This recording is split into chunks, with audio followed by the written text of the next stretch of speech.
Et alors le souhait qu'on avait fait sur cette table ronde, c'est en fait de faire réagir de manière maintenant très concrète, très pragmatique, trois univers qui sont évidemment concernés. Le premier univers étant le domicile, et donc c'est Jocelyne Labouret qui représente en quelque sorte les acteurs du domicile à cette table ronde, avec directrice générale de l'AIMV. Les établissements pour personnes âgées avec Jérôme Rennes, qui est à Aesio Santé, et puis l'hôpital avec Thomas Sellarié, qui est au CHU de Saint-Étienne. Voilà, parce que comme vous l'avez très bien dit, Alice, effectivement, ce qui est intéressant, c'est dans cet événement de Saint-Étienne, c'est qu'il s'inscrit dans un territoire, et donc on peut passer et confronter, je dirais, des concepts avec la pratique. Alors, je passe tout de suite la parole à Jocelyne Labouret, donc, qui va nous faire part un peu de ses réactions par rapport à ces questions de maltraitance et de promotion de la bientraitance. Ne pas oublier promotion de la bientraitance. Tout à fait. Tout d'abord, bonsoir à toutes et à tous. Merci de nous donner la parole. Je rebondis, Madame, sur ce que vous avez dit et effectivement sur le concept de vocabulaire, de définition des termes qui sont extrêmement importants.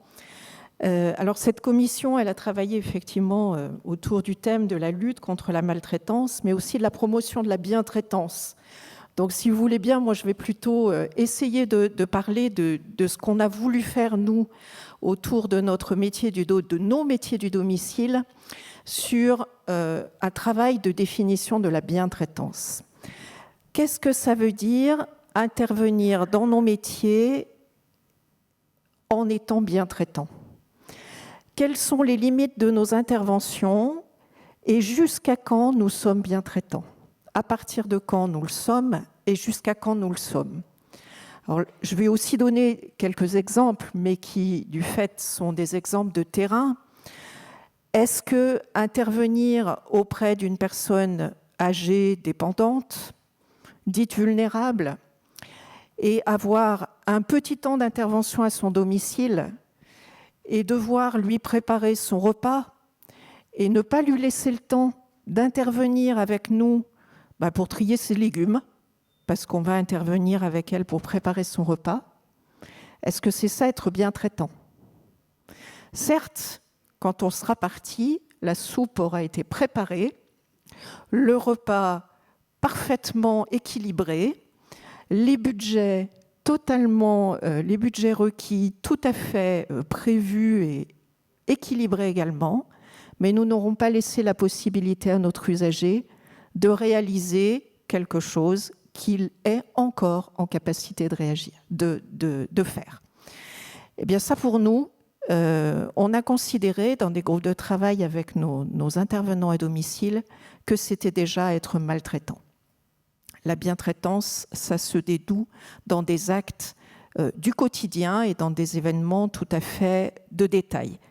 Donc nous avons dans nos structures d'aide et d'accompagnement à domicile, et je parle de l'AIMV bien sûr, mais pas que, sur l'ensemble de territoire, nous sommes nombreux à travailler sur ce genre de définition, chercher à trouver les limites, à définir et surtout à former nos intervenants à domicile sur ce que devait être notre rôle et nos manières de fonctionner de façon à pouvoir mettre en œuvre de la bientraitance et de façon à éviter cette satanée maltraitance que nous ne voulons pas voir apparaître ou en tout cas minimiser.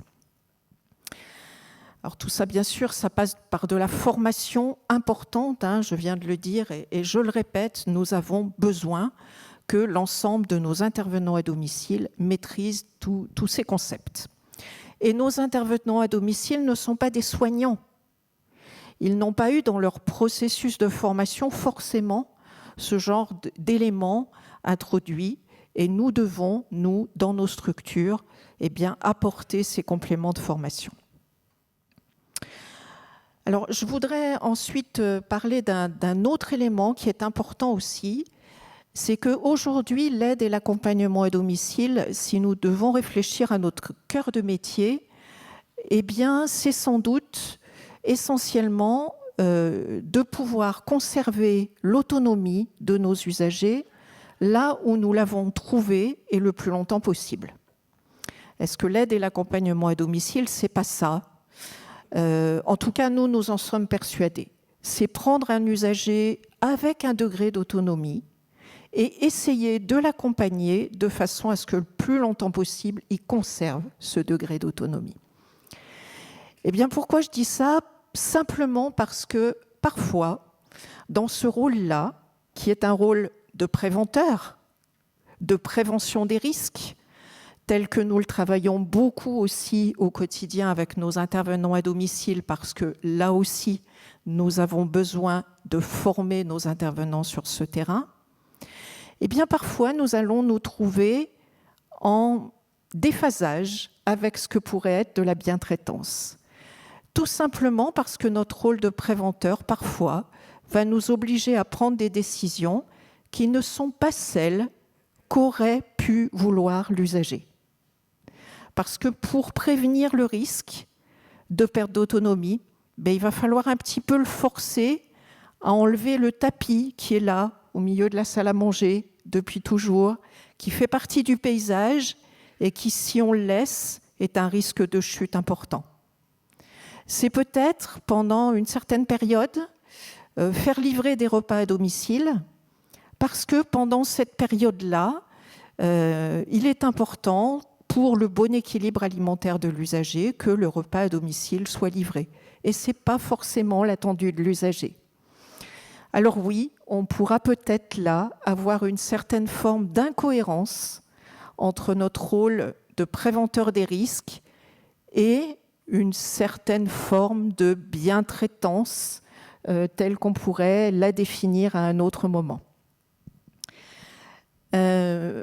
Un troisième élément que je voudrais évoquer aussi, c'est le projet personnalisé de l'usager, qui est issu de la loi de 2002, mais qui a été remis vraiment très fortement en avant dans le cadre de la loi ASV, l'adaptation de la société au vieillissement.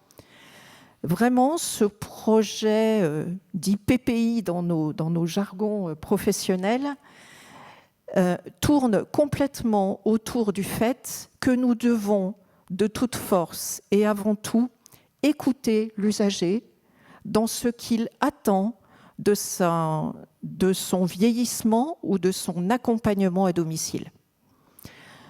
Et ça peut être contraire par rapport parfois à ce que voudrait la famille.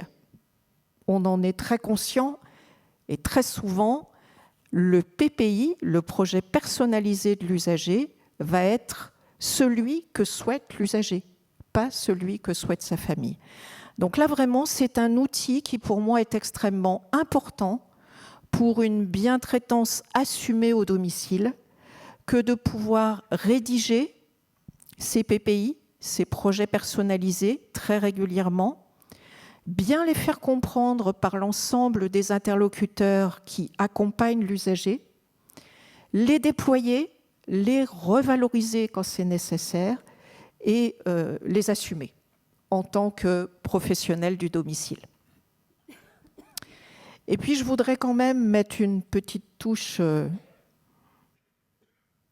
en, réaction au discours de Madame la Ministre, que nous avons beaucoup apprécié. Mais je voudrais quand même mettre un petit bémol en se disant aujourd'hui que les limites de l'exercice pour bien accompagner au domicile nos usagers en étant bien traitants, en travaillant sur tous ces thèmes, eh bien ça va être souvent nos problématiques métiers du moment, essentiellement aujourd'hui les problématiques de recrutement et de financement par là même. Comment bien faire nos métiers aujourd'hui dans une société et dans un environnement politique qui n'arrive pas à aboutir autour d'une vraie prise en charge de la perte d'autonomie et de l'accompagnement à domicile des personnes âgées en perte d'autonomie ou en situation de vulnérabilité. Nous ne ferons rien ou nous n'aboutirons qu'à des éléments très parcellaires tant que la totalité du sujet n'aura pas été traitée. Et je ne parle pas là d'un autre sujet qui pourrait être aussi un sujet de maltraitance, c'est celui qui concerne les salariés de nos structures et de notre environnement professionnel. Soyons bien traitants d'abord en interne dans nos structures et nous déploierons bien évidemment de la bientraitance auprès de nos usagers. Très bien, on peut applaudir.